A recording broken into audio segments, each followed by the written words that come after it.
Bom dia, Escola de Profetas. Bom dia! Bom dia, professora Joana. Bom dia, querida. Como a senhora está? Eu estou bem. E você? Também estou muito bem. Bom dia para você que está em casa. Tudo bem com você? Tudo bem. Eu gosto muito de você, Beatriz, sabia? Ah, que bom que a senhora gosta de mim. O pessoal lá de casa não sabe, mas a Beatriz, ela é muito carinhosa. E eu sei que o seu carinho você quer demonstrar pro pessoal de casa, não é? Com certeza. Você quer mandar beijo e abraço para quem hoje? Hoje eu quero mandar um abraço para nossa irmã Marli Mendes, que nos assiste toda manhã, para nossa irmã Elizabeth também e para o professor Sidney de Mello. Um grande abraço para vocês que têm um grande carinho conosco. Continue nos assistindo e continue mandando para as outras pessoas, para que elas possam assistir também. Muito bem, Bia, muito bem. E você me fez lembrar que nesse evento agora que nós tivemos sábado passado, né, nós recebemos aqui 500 pessoas, né, Sim. das cidades que não tinha presença adventista e agora tem, e os nossos missionários trouxeram essas pessoas para cá. E uma garotinha bem petitiquinha me viu assim de longe e disse: eu conheço você, eu te assisto todos os dias. Eu, é mesmo? Ela é. Eu falei: como é meu nome? Ela disse: não sei. Falei: tá certo, mas meu nome é Joana, viu? Qual é o seu nome? Aí ela disse: Angelina. Aí eu prometi a ela que ia mandar um beijo e um abraço para ela. Então eu quero aproveitar que você está mandando beijo e abraço, quero mandar um beijo e abraço para você também. Que você continue aí firme na sua carreira cristã, absorvendo as coisas do céu e aprendendo de Jesus. Amém. E agora nós temos que fazer o quê? Você já sabe, né? A nossa oração. Então vamos Não orar ao podemos Senhor. deixar de convidar o nosso Deus.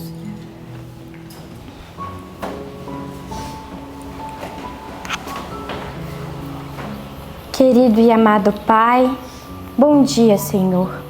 Bom dia, mundos não caídos. Bom dia, meus irmãos que estão aí no céu nos assistindo aqui conosco. Que nós venhamos, ó Pai, falar e honrar a Tua palavra nesse momento. Que nós venhamos, ó Pai, estudar mais um pouquinho sobre o Senhor e conhecer mais um pouquinho de quem és Tu, do quão grandioso Tu és. Fique conosco, esteja com cada um de nós e com nossos queridos irmãos que estão nos assistindo hoje. Que cada um de nós venhamos sentir a Tua bênção e o Teu abraço durante esse dia. Em nome de Jesus. Amém. Amém. Você aí de casa, você gosta de louvar a Deus? Sim? Muito bem. Talvez você hoje amanheceu um pouco triste. Você fala assim: Joana, hoje eu não queria louvar não, meu coração está triste, eu estou passando por muitas tempestades na minha vida. Então eu quero louvar com você um hino que fala que tem um mestre que acalma as tempestades. O que você acha? Vamos louvar a esse mestre? O hino é o 379. Ó mestre, o mar se revolta.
Sossegai.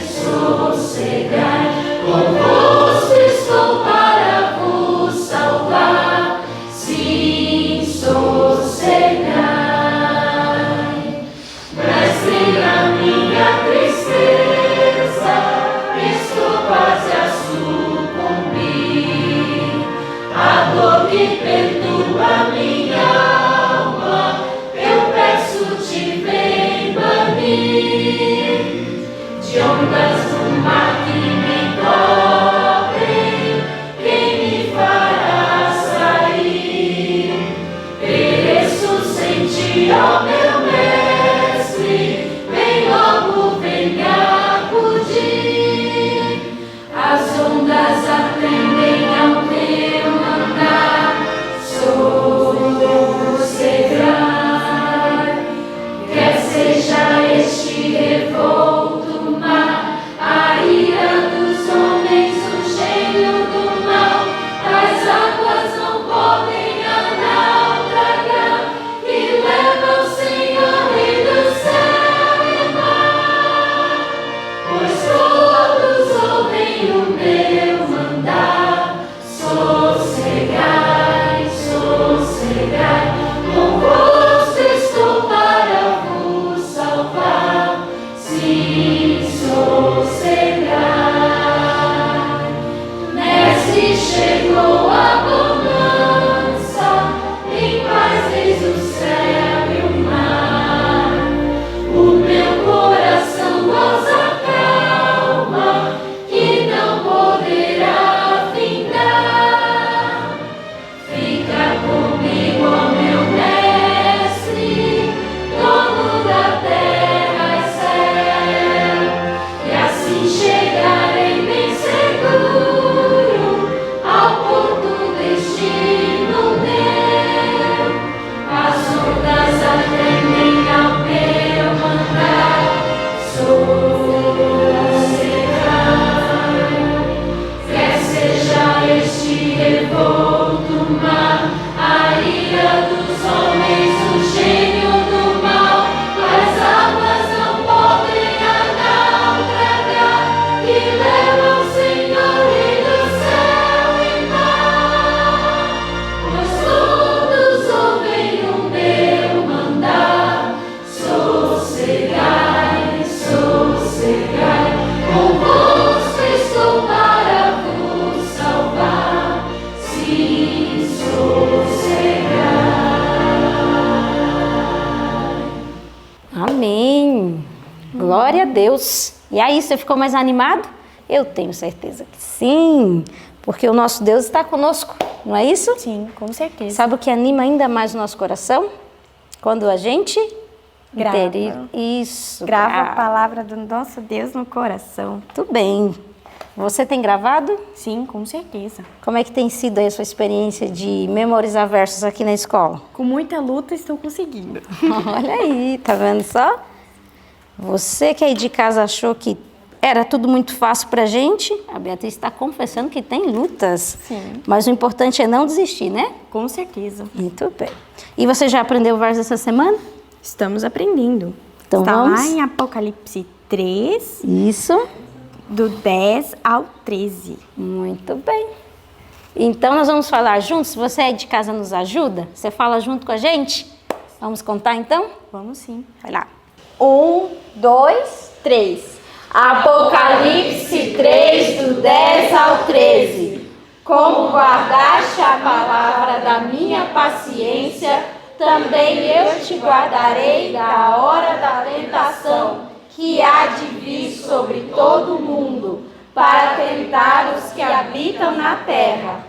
Eis que venho sem demora, guarda o que tens, para que ninguém tome a tua coroa. A quem vencer, eu farei coluna no templo do meu Deus, e dele nunca sairá. E escreverei sobre ele o nome do meu Deus, e o nome da cidade do meu Deus, a nova Jerusalém, que desce do céu, do meu Deus, e também o meu novo nome. Quem tem ouvidos, ouça o que o Espírito diz às igrejas. Apocalipse 3, do 10 ao 13. Apocalipse 3, do 10 ao 13.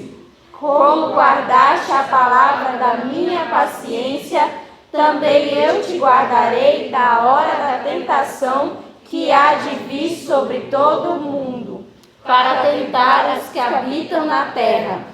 Eis que venho sem demora, guarda o que tens, para que ninguém tome a tua coroa. A quem vencer, eu farei coluna no templo do meu Deus, e dele nunca sairá. E escreverei sobre ele o nome do meu Deus, e o nome da cidade do meu Deus, a nova Jerusalém, que desce do céu, do meu Deus, e também o meu novo nome. Quem tem ouvidos, ouça o que o Espírito diz às igrejas. Apocalipse 3, do 10 ao 13. Apocalipse 3, do 10 ao 13. Como guardaste a palavra da minha paciência, também eu te guardarei da hora da tentação que há de vir sobre todo o mundo, para tentar os que habitam na terra. Eis que venho sem demora, guarda o que tens, para que ninguém tome a tua coroa. A quem vencer, eu farei coluna no templo do meu Deus, e dele nunca sairá. E escreverei sobre ele o nome do meu Deus, e o nome da cidade do meu Deus, a nova Jerusalém, que desce do céu, do meu Deus, e também o meu novo nome. Quem tem ouvidos, ouça o que o Espírito diz às igrejas. Apocalipse 3, do 10 ao 13. Amém. Que bela promessa nós temos aqui, né? Com certeza. Aqueles que guardam a palavra do Senhor Deus, eles receberão o quê? Serão como colunas no templo de Deus, né? E receberão o nome de Deus, o caráter do Senhor. Que lindo, né? Que promessa tão bonita para você. Muito bem, louvado seja o Senhor por esse momento de cântico, adoração a Ele. E agora chegamos no momento de recapitularmos aquilo que nós estudamos essa madrugada. E gostaria de dizer a você que você é bem-vindo e que você também aprenda muito através da recapitulação. Acredito que você leu também nessa madrugada em casa. E agora nós vamos apontar alguns pontos que foram principais aí no estudo para termos maior clareza no estudo.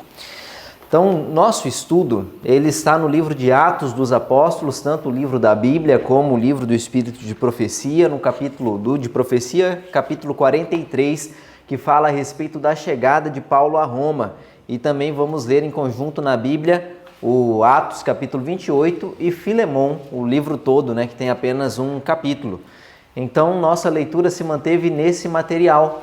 E para te contextualizar dentro da história, nós estamos estudando um momento em que Paulo, ele, depois de ser mantido ali algum tempo preso, seguro ali em Jerusalém, ele apela então para ser julgado por Roma, pelo governo romano, pelos Césares ali, para que realmente houvesse um julgamento até melhor, mais imparcial do que se ele permanecesse mesmo entre o povo de Deus.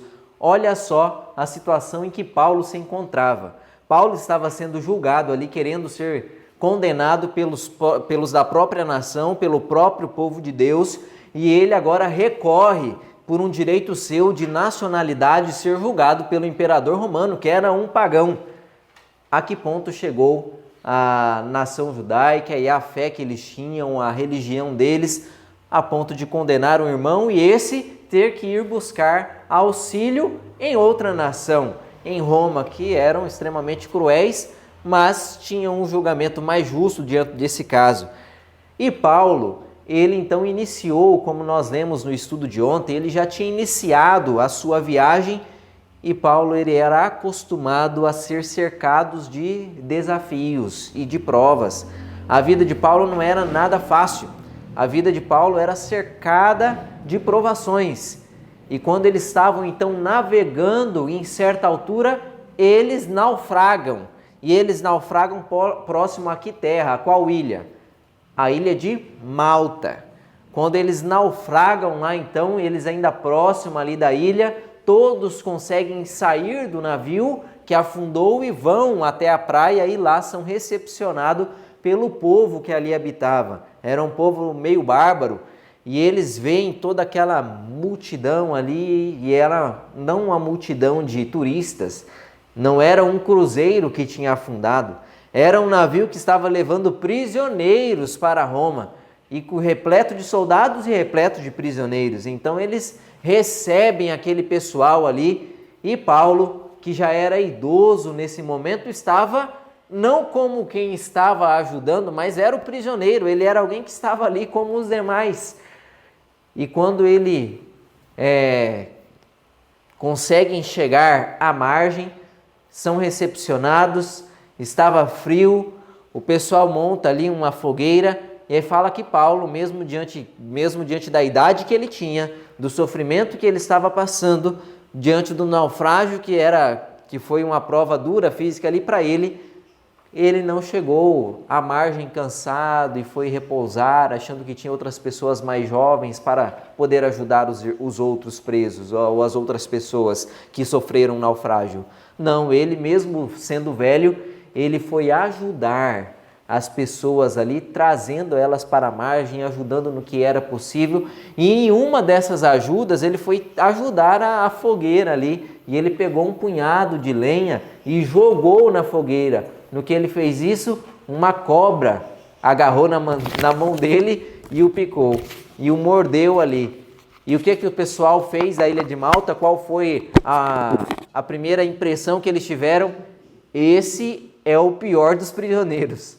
Esse não sofreu, não morreu no naufrágio, mas a justiça não deixa viver. E agora Deus, ou seja lá em quem eles acreditavam, numa força superior, interveio para que a justiça não deixasse de acontecer. Esse é o pior, ele tinha que ter morrido lá no naufrágio. Mas como não morreu, aqui está a víbora para picá-lo.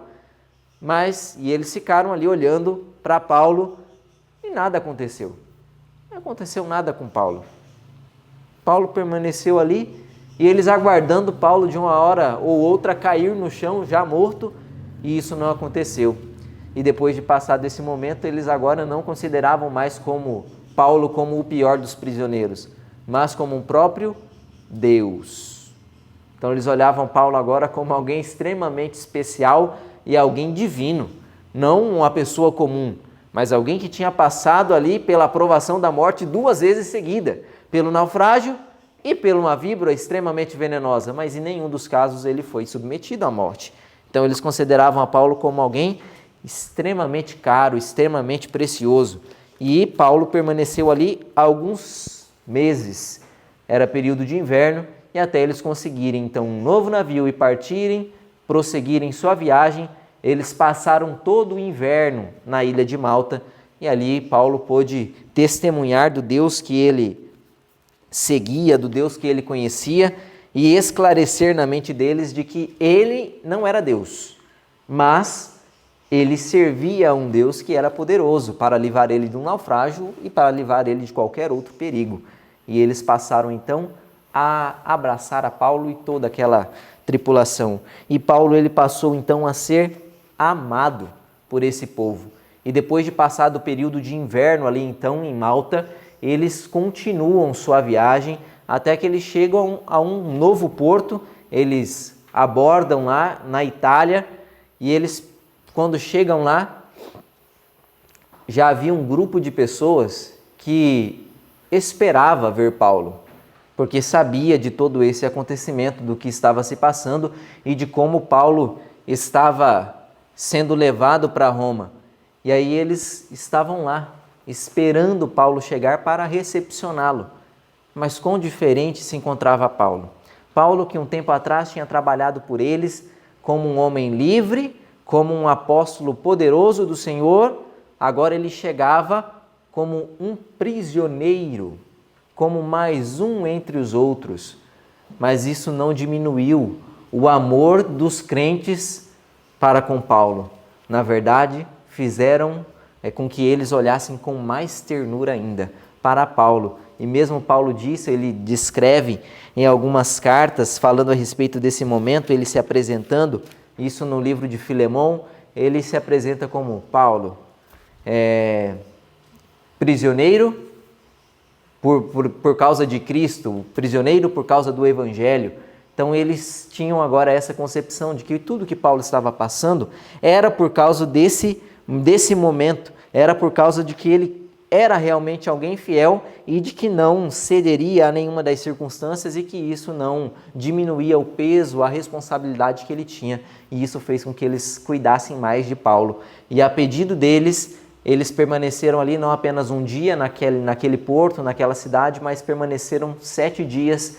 E o centurião, quem estava responsável pelo navio, pelos presos, consentiu permanecer mais tempo ali para que Paulo pudesse gozar de um momento de convivência com os irmãos que há tanto esperavam vê-lo. E eu fico imaginando como é precioso servir a Deus, como é precioso ter irmãos e ter um bom testemunho. Paulo, ele era um prisioneiro, entre muitos outros que estavam ali, e estava sendo levado para ser julgado em Roma. E diante dos olhos humanos seria um prisioneiro extremamente perigoso, para não ser julgado da nação onde ele vinha, mas para ser julgado na capital do império. Então, Paulo, mesmo diante dessa circunstância, através do seu testemunho, as pessoas que conviviam com ele aprenderam a respeitá-lo e a amá-lo, e a considerá-lo como alguém justo e alguém digno de ser apoiado. E mesmo como prisioneiro, ele recebia favores dos soldados que estavam ali mantendo a lei sobre ele. Precioso é o testemunho que nós damos. Nós até nem imaginamos quão importante é testemunharmos e quanto o nosso testemunho pode nos livrar de problemas.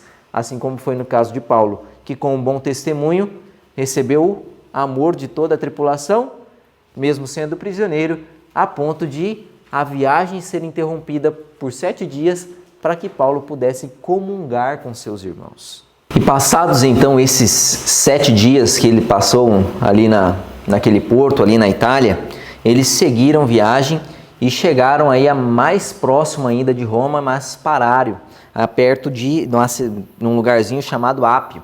Pararam então na praça desse local e eles foram ali recebidos como criminosos.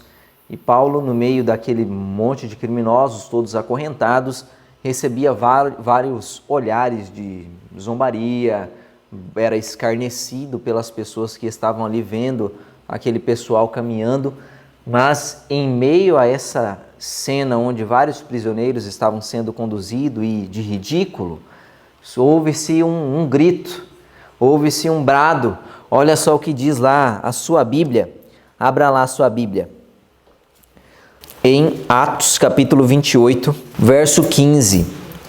Tendo ali os irmãos ouvido notícias nossas, vieram a nosso encontro até a praça de Ápio e as 3 vendas. Vendo-os Paulo e dando por isso graças a Deus, sentiu-se mais animado.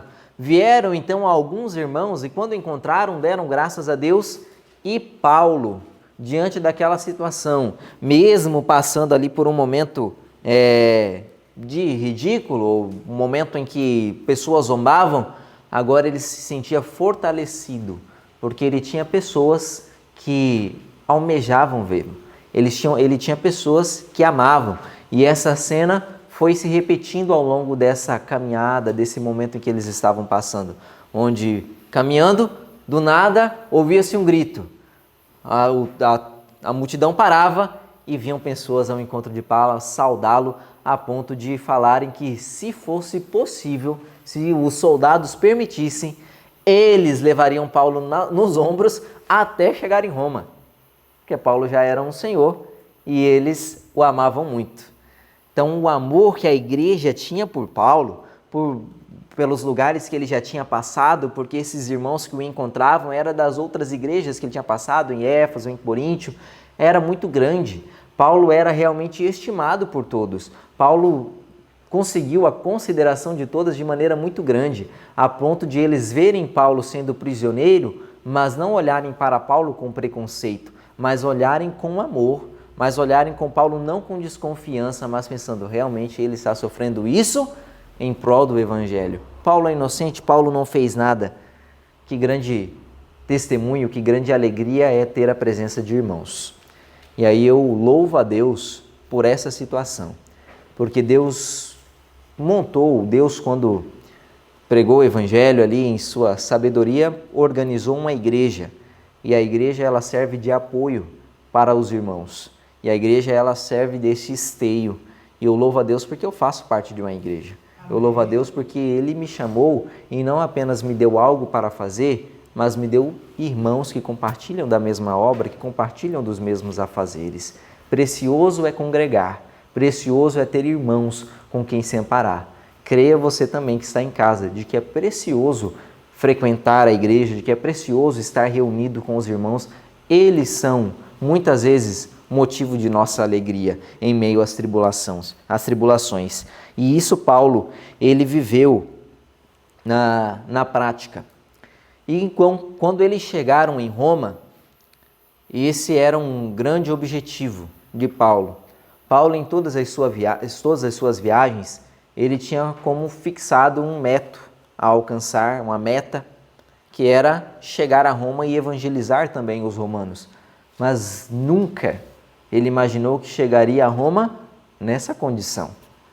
Ele imaginava que um dia ou outro poderia fazer uma viagem missionária para lá, mas não que ele fosse levado para lá como um prisioneiro. Mas essa foi a condição que Deus permitiu que ele chegasse a Roma. E ele chegou ali como um prisioneiro. Porém, o testemunho, como eu disse, de Paulo, aquilo que Paulo tinha conseguido foi tão extenso que ele, quando chegou em Roma, não foi tratado como os demais prisioneiros. Olha só o que diz o verso 16 do capítulo 28 de Atos. Uma vez, em Roma, foi permitido a Paulo morar por sua conta, tendo a sua companhia um soldado que o guardava. Quando Paulo chegou em Roma, ele não ficou encarcerado. Ele pôde alugar uma casa e morar numa casa. Ele só não pôde ficar longe do soldado que estava com ele. O soldado sempre estava ao lado dele, mas ele era um preso diferente, ele era um preso domiciliar. Então, que privilégio teve Paulo? Através do quê? Do convívio que ele tinha com as pessoas. De todos esses meses que ele passou com os outros prisioneiros e com os soldados, com o centurião, com quem comandava ele alcançou um imenso respeito, a ponto de quando ele chegou em Roma, eles próprios deram recomendação. Não, esse prisioneiro aí você não precisa manter ele encarcerado. Você pode soltar ele. Deixa esse soldado aí com ele porque não é permitido nós soltarmos ele, não deixar ninguém. Então manda um com ele, mas pode deixar ele solto aí. Pode deixar ele habitar numa casa. E esse foi o consentimento que ele teve ali do Império Romano ao receber um preso. E Paulo, ele passou alguns dias ali, então, alguns dias não, ele passou 2 anos, né, nessa prisão em Roma domiciliar. Ele podia ficar em casa, tinha essa locomoção, mas o soldado tinha que estar junto com ele, e pessoas vinham até ele para ouvi-lo falar. Paulo, ele foi lá e Deus fez dele um portador do evangelho, porém diferente. Nos outros lugares onde ele passou, ele ia atrás das pessoas e buscava as pessoas. Quando ele chegou em Roma, agora as pessoas vinham até ele para ouvi-lo falar. As pessoas vinham até a casa que ele estava hospedado para ouvir do evangelho. E isso já aconteceu de imediato, isso através do trabalho de Paulo, que quando ele chegou em Roma, tinha-se mal passado 3 dias e ele já enviou então os colegas dele chamarem todos os líderes judeus que havia em Roma para que ele pudesse explicar o porquê ele estava ali. E eu fico pensando, como é importante a prontidão, como é importante não ser lento em fazer alguma coisa, mesmo que seja algo às vezes desagradável para resolver algo. Paulo, quando ele chegou ali em Roma, tendo consciência de que ele era inocente, ele não foi para a casa dele, que agora ele teve liberdade de estar e ficou despreocupado, mas ele já, em companhia de seus colegas, fez com que todos os líderes do judaísmo viessem até ele para que ele pudesse explicar por que ele estava ali. E aí Paulo, ele vai começar a explicar para eles, olha, eu fui mandado aqui pelos judeus. E aí Paulo começa a relatar esse momento, essa experiência que ele estava passando e por que era aquilo. E com que objetivo Paulo fez aquilo? Era para se justificar? Não. Era para condenar os judeus? Não. A gente não vê Paulo no discurso dele falando, olha, eu estou aqui porque os judeus são ruins, os judeus são extremistas, os rabinos, os sacerdotes, os líderes judeus fazem uma miséria na nação. Não, ele não fez nada disso. Ele falou de maneira bondosa, mesmo a respeito dos judeus que estavam entregando ali a condenação, e que se dependesse deles próprios, desses líderes de Jerusalém, ele nem teria vindo a Roma, teria sido morto lá mesmo. Mas ele reúne então o povo e passa a falar de maneira muito caridosa. Olha só o que ele diz no verso 19 a respeito disso, e me chama muita atenção. Verso 19 do capítulo 28 de Atos.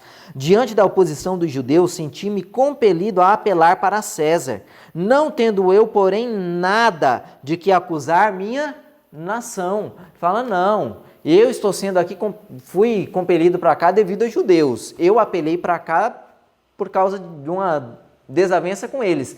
Mas eu não tenho nada que acusá-los, eu não tenho nada que acusar minha nação. E isso fez com que todos aqueles líderes, então, do judaísmo, estivessem dispostos a ouvi-lo. Agora eles vieram até Paulo, olha, a gente já ouviu falar dessa seita que está por aí, que grande revolução tem causado, e nós temos ouvido falar mal. No entanto, não recebemos nada a teu respeito. E nós vamos vir para te ouvir. E Paulo ganhou, então, espaço para falar com eles. E muitos do que ali estavam se entenderam qual era a fé de Paulo, o que era aquilo que Paulo pregava, mas a maioria se manteve na mesma posição devido à mesma condição dos outros. Preconceito. Não tinha um bloqueio com aquilo que era novo ou com aquilo que iria contra aqueles preconceitos que eles tinham. Então isso fez com que eles se mantivessem alheios à mensagem de Paulo. Porém, grande número o aceitava, grande número estava ali disposto a ouvi-lo. E Paulo, quando ele conversou com esses judeus, ele foi levando eles a entenderem a Cristo, levou eles a compreenderem que Cristo era diferente do que a nação deles pensava, do que a nação deles imaginavam, e muito daquilo que eles tinham ouvido a respeito dessa seita que eles consideravam os crentes do Evangelho.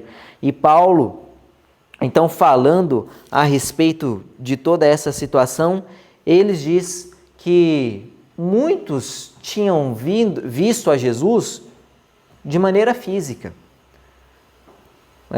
Herodes tinha visto a Jesus, Anás tinha visto a Jesus, Caifás tinha visto a Jesus, Pilatos tinha visto a Jesus. Porém, eles tinham olhado com os olhos naturais. Porém, eles viram Cristo apenas em sua humanidade, mas não o olharam com os olhos da fé. Não viram Cristo como sendo divino. Não viram Cristo em alguém, um ser que era Deus e que estava ali cumprindo o que dele havia sido escrito na Escritura. E aí Paulo deixou bem claro para eles de que, enquanto eles permanecessem crendo ou seguindo o ritual do santuário, oferecendo ali sacrifícios e não aceitando Cristo como Cordeiro, de nada valia a fé deles, de nada valia aquela postura, aquela atitude, não tinha significado nenhum, porque Cristo era o antítipo daquela situação. Cristo tinha vindo e ele tinha concluído tudo. Se eles se recusassem a olhar a Cristo como o Cordeiro verdadeiro que cumprira todas as coisas, era vã a fé deles, não servia de nada. Ele foi conduzindo então eles a entenderem isso.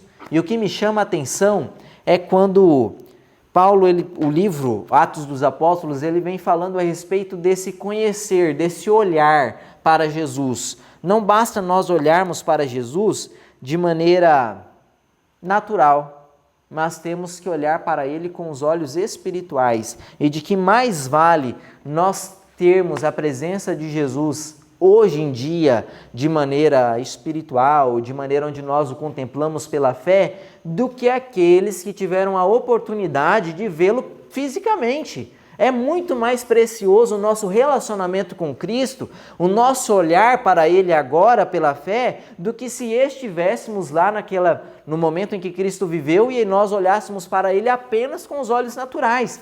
Pois do que serviu para os líderes judeus ou para os líderes romanos ali, Herodes, Pilatos, olharem para Cristo? Adiantou alguma coisa? Não. Não foi ele mesmo que disse para Nicodemos que assim como foi levantado a serpente no deserto e todo aquele que olhava para a serpente vivia, assim seria ele levantado diante do mundo e quem quer que olhasse para ele viveria também? Mas esses olharam para ele e não ganharam vida. Esses olharam para ele e não receberam nada. Esses permaneceram na mesma condição. Então, preciosa é a comunhão, a unidade que podemos ter com Cristo agora através da fé. Quando nós contemplamos a Cristo, é mais precioso do que contemplamos pela fé agora, é mais precioso do que se estivéssemos olhando com descrença para Ele quando Ele veio à Terra. Que unidade há, ou que possibilidade há de nos unirmos ao céu? Então, em todos esses momentos que Paulo ele permaneceu ali em Roma e permaneceu esses 2 anos ali nessa casa, preso a domicílio, ele aproveitou toda a influência que ele tinha para pregar o evangelho e pessoas foram alcançadas, mesmo com eles sendo prisioneiros. E há uma carta onde Paulo escreve: eu estou preso, mas a palavra não está. A palavra está livre. E enquanto eu viver, ela será pregada por mim. E eu fico analisando a minha condição, a nossa condição, às vezes, quantas vezes nós, estando em liberdade, e a palavra também, pelo menos deveria estar, mas nós fazemos o contrário. Às vezes nós estamos em liberdade, mas a palavra está aprisionada, porque nós não partilhamos. Paulo estava aprisionado, mas a palavra não. E a palavra então fluía através dele para outras pessoas. E nós, tendo liberdade, às vezes aprisionamos a palavra e ela não é passada, não aproveitamos as oportunidades que temos. E quão sério é nós pensarmos isso, de que nós, enquanto livres, temos uma grande oportunidade, mas também uma grande responsabilidade de fazer a palavra ser levada a outros campos, a outras pessoas, assim como Paulo, mesmo em uma situação totalmente diferente da nossa, estava fazendo. Então, Paulo, quando ele permaneceu ali esse tempo em Roma, ele não permaneceu sozinho, ele não estava só, ele tinha alguns cooperadores com ele. Quais eram esses cooperadores ali que permaneciam com Paulo? Abra sua Bíblia agora, não mais em Atos, mas vá lá, abra sua Bíblia então no livro de Filemão, que é a história também condizente com esse momento, que é quando Paulo ele permanece esses 2 anos ali, e ali ele conhece algumas pessoas, mas Paulo ele permaneceu com alguns cooperadores, tinha algumas pessoas que permaneciam com ele. Olha só o que vai dizer o verso 24. O verso 24 do livro de Filemão, não tem capítulo, vem falando a respeito dos cooperadores que ele tinha ali. Marcos, Aristarcos, Demas e Lucas, meus cooperadores. Paulo permanecia então com esses que o ajudavam, que o acompanharam em viagem, e por isso nós temos relatado essa história de Paulo, porque Lucas, que é o autor do livro Atos dos Apóstolos, acompanhou a Paulo nessa viagem e relatou todas essas coisas. Então Paulo tinha esses cooperadores que passaram por altos e baixos na vida. No caso de Marcos, que é o João Marcos, que foi houve um momento em que João Marcos desertou da obra, buscando conforto próprio, preservando sua vida, a comodidade, e ele voltou. Não vou seguir por esse caminho. E depois ele tenta retornar à obra. E Paulo fala, não quero ele comigo de jeito nenhum. E Barnabé abraça a João Marcos e segue para um canto, e Paulo pega a Silas e vai para outro. Mas depois, Paulo ali o aceita, chama João Marcos, porque João Marcos realmente se converte ao Senhor e se torna um grande obreiro. E aqui está João Marcos. Mas também há um outro nome entre esses cooperadores, que é o nome de Demas, E Demas não permaneceu firme e fiel até o fim também. Demas, em um momento, se apostatou. E Paulo diz que Demas, amando o presente século, o abandonou e foi atrás das riquezas do mundo. E o livro ele vem falando a respeito, comparando a respeito de riquezas do mundo e a respeito das riquezas celestiais. De que João Marcos, que permaneceu na obra e permaneceu fiel, ele era pobre com relação aos recursos do mundo. Porém, ele era herdeiro de Deus e co-herdeiro de Cristo. E isso fazia ele alguém extremamente rico. E o livro diz que Demas ele era tão pobre que a única coisa que ele tinha era bens materiais. Era tão pobre de que a única coisa que tinha era dinheiro. E por amor ao dinheiro ele deixou a obra. Por amor ao presente século ele se apostatou desse chamado que Deus tinha feito para ele. E quantas vezes nós, por tão poucos, também somos tentados a deixar a obra, por pouco sofrimento, por pouco oferecimento do mundo, ou que seja lá muito, por tão pouco nós muitas vezes somos tentados a deixar a obra e fraquejarmos em um chamado tão poderoso que nos sirva de exemplo esses dois testemunhos. Pessoas que estavam dispostas, assim como Paulo, a passar pelo que quer que fosse para que o evangelho fosse levado. E pessoas que fraquejaram ao decorrer da caminhada, assim como Demas, amando o presente século, se fez curso longe do chamado que Deus tinha feito para ele. E que triste às vezes nós escolhermos ou nós irmos pelo mesmo caminho. E em paralelo ali um momento em que Paulo ele permanece em Roma com esses seus cooperadores e com muitas pessoas que ele influencia, ele alcança alguém, uma pessoa que foi convertida a ele. E essa pessoa foi Onésimo. Onésimo também era alguém que tinha fugido de seu Senhor, que tinha lesado o seu Senhor e estava ali em situação igual de Paulo, prisioneiro. E Paulo, ele o encontra, como um fugitivo ali, Paulo preso e ele um fugitivo, tinha lesado ao seu Senhor, mas Onésimo, ele se converte ao Senhor através da pregação de Paulo. E Paulo conhecia o Senhor de Onésimo, a quem ele havia lesado. E a carta, o livro que nós temos de Filemão, é a carta de Paulo mandando para esse dono desse Onésimo, que era um escravo que lesou o Senhor e fugiu, que tinha o nome de Filemão. Filemão era o senhor de Onésimo. E Paulo, nessa carta, ele relata a respeito dessa experiência. Ele fala, olha, já no verso 1 ele diz, olha, eu, prisioneiro de Cristo, estando em Roma e passei por tudo isso, mas dou graças a Deus, eu conheci alguém aqui em Roma. E ele fala de Onésimo e fala que Onésimo havia se convertido e que Paulo era conhecedor dos danos que Onésimo tinha causado a Filemão. Mas aí ele diz, olha, Onésimo ele se converteu ao Senhor. E agora Onésimo, ele não é mais teu escravo, mas eu lhe peço que você o receba, e não como escravo a quem te lesou, mas como um irmão, e receba como a mim mesmo. Porque ele aceitou a fé e por ter aceitado a fé, agora ele é membro do corpo de Cristo. E porque é membro do corpo de Cristo, ele é meu irmão e teu irmão. E você o receba como se estivesse recebendo a mim. E naquilo que ele te defraudou, eu restituo, eu pago por a conta que ele deixou aberta.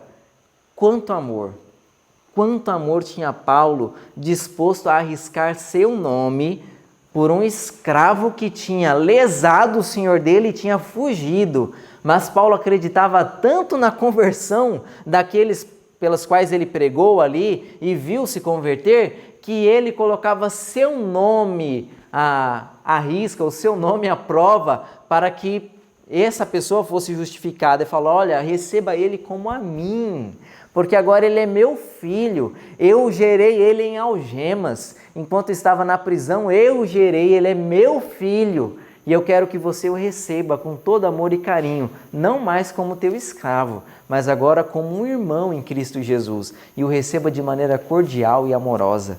E ele começa a a relatar isso, né, para Filemon, e deixando claro na mente de Filemon de que tudo aquilo que ele era, que Filemon tinha alcançado, que ele tinha se tornado, era devido à graça de Deus. Ele falou, olha, tudo isso que a graça de Deus fez em você, e é por isso que você é do jeito que é, ela também vai fazer em Onésimo, ela também vai fazer na vida de seu escravo, e ele vai ser semelhante a você, não há diferença alguma, você não é melhor que ele, porque aquilo que te aperfeiçoou foi a graça de Cristo, e é a graça de Cristo que agora atua em Onésimo, e você pode recebê-lo como a mim mesmo, porque também a graça me tornou assim como sou, e tornará a ele.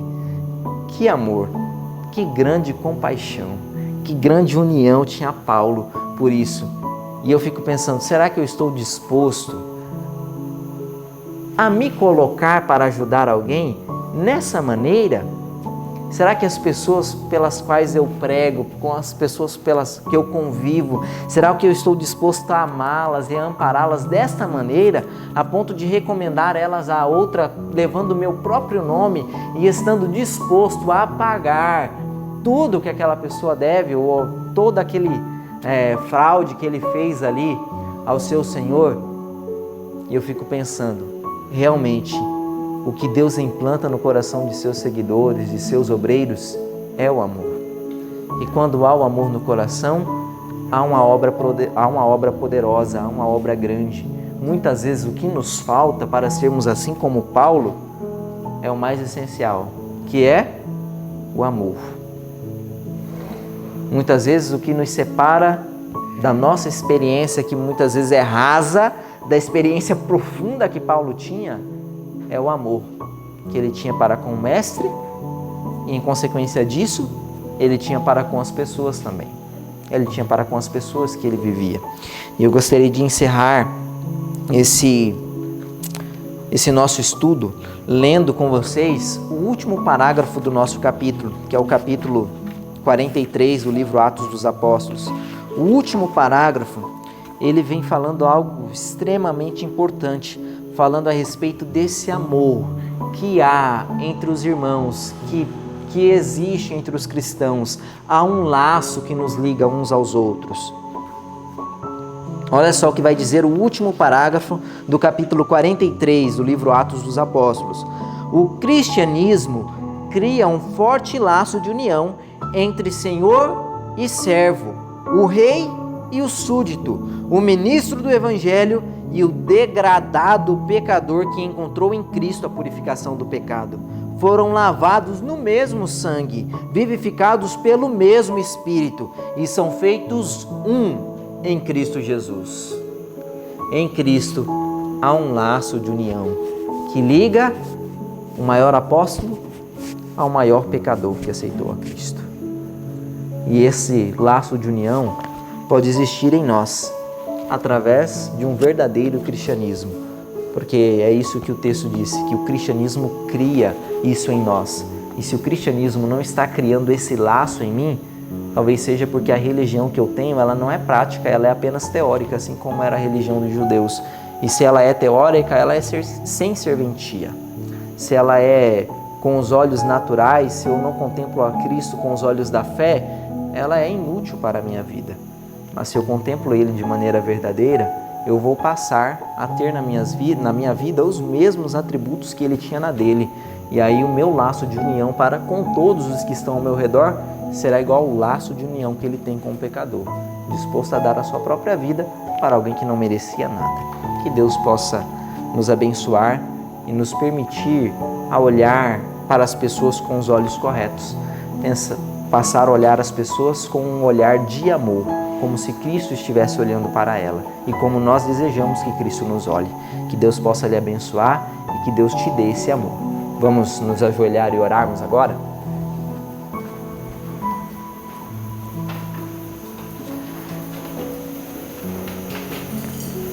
Senhor nosso Deus, muito obrigado por sua companhia, porque o Senhor nos deixou relatado essa experiência que Paulo viveu, experiência que através de muitas dificuldades ele foi amparado pelos seus irmãos e encontrou alegria nesse amparo.